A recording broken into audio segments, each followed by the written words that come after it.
നമസ്കാരം. ക്ഷേമനിധി ബോർഡിൽ അല്ലെങ്കിൽ ലേബർ ഓഫീസിൽ പ്രവർത്തിക്കുന്ന കിരൺ അങ്ങനെ ഒരാളാണ് ഈ അടുത്ത കാലത്ത് ഒരു പരാതി കൊടുത്ത് 45 ലക്ഷം പറ്റിച്ചു എന്നുള്ള പേരിൽ ഒരു പാവപ്പെട്ട പെൺകുട്ടിയെ ജയിലിലടച്ചത്. ഇപ്പോൾ ആ പെൺകുട്ടി തിരുവനന്തപുരം തട്ടക്കുളങ്ങര ജയിലിലാണ് കഴിയുന്നത്.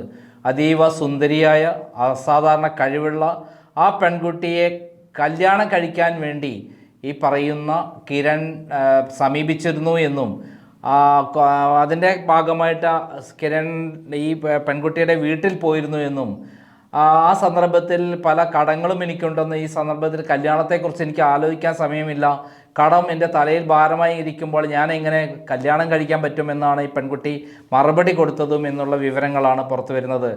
അങ്ങനെ ഘട്ടം ഘട്ടമായി ചെറിയ തുക 2, 3, 4 ലക്ഷങ്ങൾ അങ്ങനെ കൊടുത്ത് 45 ലക്ഷത്തോളം രൂപ ഇവർ കൊടുത്തു, ഈ പറയുന്ന കിരൺ കൊടുത്തു എന്ന് പറയുന്ന ഒരു സംഭവമാണ് ഇപ്പോൾ കൃത്യമായിട്ട് പുറത്തു വന്നിരിക്കുന്നത്. ഇത് സംബന്ധിച്ച് ഈ പെൺകുട്ടി അവസാനമായി വർക്ക് ചെയ്ത സ്ഥാപനത്തിൻ്റെ ഉടമ ഇപ്പോൾ ക്രൈമിന് ഒരു വിവരം അറിയിച്ചിരിക്കണം. വിവരം ഇങ്ങനെയാണ് പറയുന്നത്: പ്രിയപ്പെട്ട നന്ദകുമാർ സാർ, അറിയാൻ വേണ്ടി എഴുതുന്ന കത്ത് ആണ്. ഞാൻ ഇന്നലെ താങ്കൾ പുറത്തുവിട്ട ഹിത കൃഷ്ണ എന്ന പെൺകുട്ടിയുടെ വാർത്ത കണ്ടിരുന്നു. എന്നെ 10 ദിവസം മുന്നെയാണ് ഈ പെൺകുട്ടി ഒരു ജോലി നൽകാമോ എന്ന് ചോദിച്ചു സമീപിക്കുന്നത്.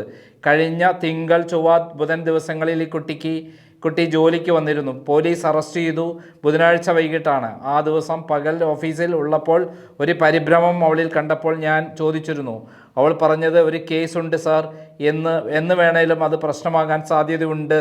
വിശദമായി പറയാൻ പറഞ്ഞപ്പോൾ അവൾ പറഞ്ഞത് ഇങ്ങനെയായിരുന്നു: കിരൺ എന്ന് പറയുന്ന ഒരാൾ പ്രേമാഭ്യർത്ഥനായി കുറേ നാൾ പിറകെ നടന്നിരുന്നു. എന്നാൽ ഈ കുട്ടി ഇയാളോട് തനിക്ക് കുറേ കടങ്ങൾ സാധ്യതകൾ ഉണ്ട് എന്ന് പറഞ്ഞു ഒഴിഞ്ഞു മാറുകയാണ് ചെയ്തത്. പക്ഷേ കിരൺ അവളുടെ ബാധ്യത തീർത്തു. കല്യാണം കഴിക്കാമെന്ന് പറഞ്ഞപ്പോഴും ഈ കുട്ടി ഒഴിഞ്ഞു മാറുക തന്നെ ആണ് ചെയ്തിരുന്നത്. ആദ്യ വിവാഹത്തിൽ ഹിതയ്ക്ക് ഉണ്ടായ ക്രൂരമായ പീഡനങ്ങളുടെ ഓർമ്മകൾ അലട്ടുന്നത് മൂലം ഇനിയൊരു വിവാഹബന്ധത്തിലേക്ക് പോകാൻ അവൾക്ക് താല്പര്യമുണ്ടായിരുന്നില്ല. പക്ഷേ കിരൺ അവളെ ഒഴിവാക്കാൻ തയ്യാറായിരുന്നില്ല. അയാൾ പറഞ്ഞു അയാൾക്ക് ശമ്പളത്തിന് പുറമെ കിമ്പളവും ഉണ്ട്.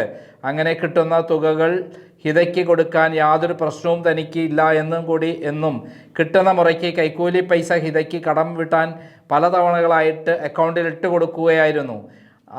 കിരണിൽ നിന്നും വാങ്ങിയ പൈസ കൊണ്ട് കടങ്ങൾ വീട്ടിയത് കൂടാതെ ഹിത കുറച്ചു പൈസ ഷെയർ ട്രേഡിംഗ് ചെയ്തു.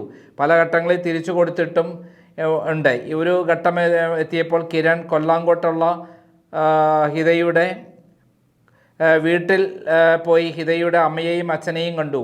മകളെ കെട്ടിച്ചു തരുമോ എന്ന് കൂടി ചോദിച്ചിരുന്നു. എന്നാൽ പൈസ തിരിച്ചു തരാം എന്ന് അല്ലാതെ കല്യാണത്തിന് ഒരിക്കലും ഹിത സമ്മതിച്ചിരുന്നില്ല. അതിൻ്റെ വൈരാഗ്യം തീർത്തത് അവൻ കോടതി വഴി CMP കൊടുത്ത് ഹിതയെ കൊടുക്കുകയായിരുന്നു.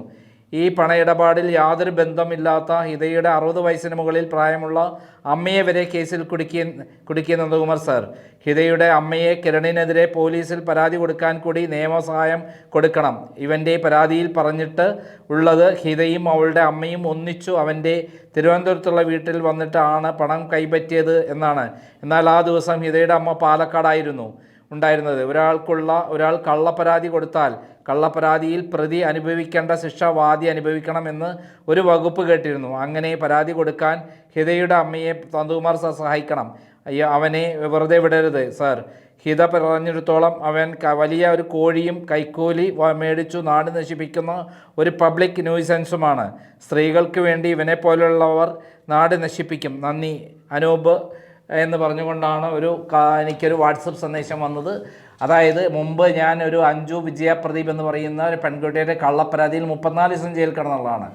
എന്നാൽ അത് പൂർണ്ണമായും കള്ളമായിരുന്നു എന്ന് ആ പെൺകുട്ടി തന്നെ എൻ്റെ ഓഫീസിലെ ഒരു ന്യൂസ് റിപ്പോർട്ടറുമായി സംസാരിക്കുന്ന ഫോൺ സംഭാഷണം കൃത്യമായി ആ കുട്ടി തന്നെ എൻ്റെ ഓഫീസിലുള്ള ഒരു വീഡിയോ എഡിറ്റർക്ക് എത്തിക്കുകയും അത് കോടതിയിൽ എത്തിക്കുകയും ചെയ്തതിന് ശേഷമാണ് എനിക്കെതിരെ കൊടുത്ത പരാതി കള്ളമാണെന്ന് തെളിയുകയും ചെയ്തത്. അതായത് ഒരു പരാതിയിൽ ഒരാളെ അറസ്റ്റ് ചെയ്താൽ അവർ കുറ്റവാളിയാകുന്നില്ല. ഇവിടെ ഹിത കൃഷ്ണ എന്ന് പറയുന്ന പെൺകുട്ടി, 32 വയസ്സുള്ള ഒരു പെൺകുട്ടി, അവരെ ഈ പറയുന്ന കിരൺ എന്ന് പറയുന്ന ആൾ സമീപിക്കുകയും എന്നിട്ട് പ്രേമാഭ്യർത്ഥന നടത്തുകയും എന്നിട്ട് കടമെല്ലാം വീട്ടിൽ തരാമെന്ന് പറഞ്ഞുകൊണ്ട് വഴിയിൽ നടക്കുകയും അവസാനം കല്യാണം കഴിക്കണമെന്ന് പറഞ്ഞപ്പോൾ നിരസിക്കുകയും ചെയ്തതിൻ്റെ ഫലമായിട്ട് പ്രതികാരം തീർത്തതാണ് ഇപ്പോൾ എന്നുള്ള വാർത്തകൾ പുറത്തു വന്നിരിക്കുകയാണ്. എന്തായാലും കിരൺ ആരാണ് എന്നുള്ള ചോദ്യത്തിന് ഉത്തരം ഇതുവരെ കിട്ടിയിട്ടില്ല.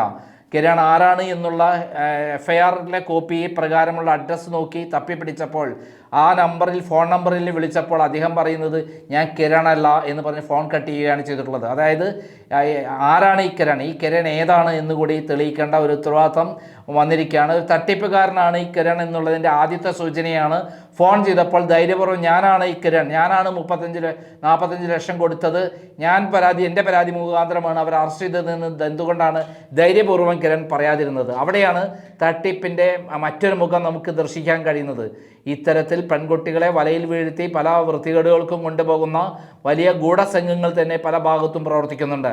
അങ്ങനെയുള്ള ഒരാളാണോ കിരൺ എന്ന് നമ്മൾ സംശയിക്കണം. 2, ഗവൺമെൻറ് സർവീസിലുള്ള ആൾക്ക് ഇത്ര പൈസ എവിടെ നിന്ന് കിട്ടി?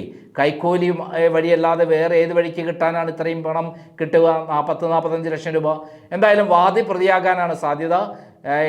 ഈ പറയുന്ന കിരണിനെതിരെ ഹിതാ കൃഷ്ണയുടെ അമ്മ പരാതി കൊടുത്താൽ തീർച്ചയായും കിരൺ ജയിലിലാകും, വാദി പ്രതിയാകും. അതിനു വേണ്ടിയിട്ടാണ് എന്നോട് സഹായം അഭ്യർത്ഥിച്ചിട്ടുള്ളത്. BNS ആ വകുപ്പുകളുണ്ട്. മുമ്പ് IPS വകുപ്പുകൾ പ്രകാരമാണ് 193 മുതൽ 213 വരെയുള്ള വകുപ്പുകൾ പ്രകാരമാണ് ഞാൻ കേസ് കൊടുത്തുള്ളത് അഞ്ജു വിജയ പ്രദീപിനെതിരെ. അതിൽ വീണ ജോർജ് അടക്കമുള്ള ആളുകൾ പ്രതിയാണ്. ഇപ്പോൾ വീണ ജോർജ് എങ്ങനെയെങ്കിലും സ്റ്റേ കിട്ടാൻ വേണ്ടി ഹൈക്കോടതിയിൽ ഓടി നടക്കുകയാണ്. കാരണം കള്ളം ചെയ്യുമ്പോൾ യാതൊരു പ്രശ്നവുമില്ല. കള്ളത്തിനെ പിടിക്കപ്പെട്ടപ്പോൾ എന്നെ എങ്ങനെ രക്ഷിച്ചോ, അവരെയൊക്കെ ശിക്ഷിച്ചോ, അഞ്ജു വിജയ പ്രദീപൊക്കെ ജയിലിൽ കിടന്നോട്ടെ, എന്നെ ഒന്ന് രക്ഷിക്കൂ എന്ന് പറഞ്ഞിട്ട് ഇപ്പോൾ വീണ ജോർജ് ഓടി നടക്കുന്ന കാഴ്ചയാണ് ഇപ്പോൾ ഞാൻ കാണുന്നത്. അതേപോലെയാണ് ഇപ്പോഴത്തെ അവസ്ഥയും. എന്തായാലും ഏത് സ്വാധീനമുണ്ടാക്കിയാലും കള്ളക്കേസ് കൊടുത്താൽ തിരിച്ചടി കിട്ടുമെന്ന് ഓർക്കുക. ഇവിടെ കിരൺ അകത്താകാനാണ് സാധ്യത. മാത്രമല്ല ഗവൺമെൻറ് ജോലി തെറിക്കാനും സാധ്യതയുണ്ട് എന്നുള്ള വിശകലനമാണ് ഞാൻ നടത്തുന്നത്. നന്ദി, നമസ്കാരം.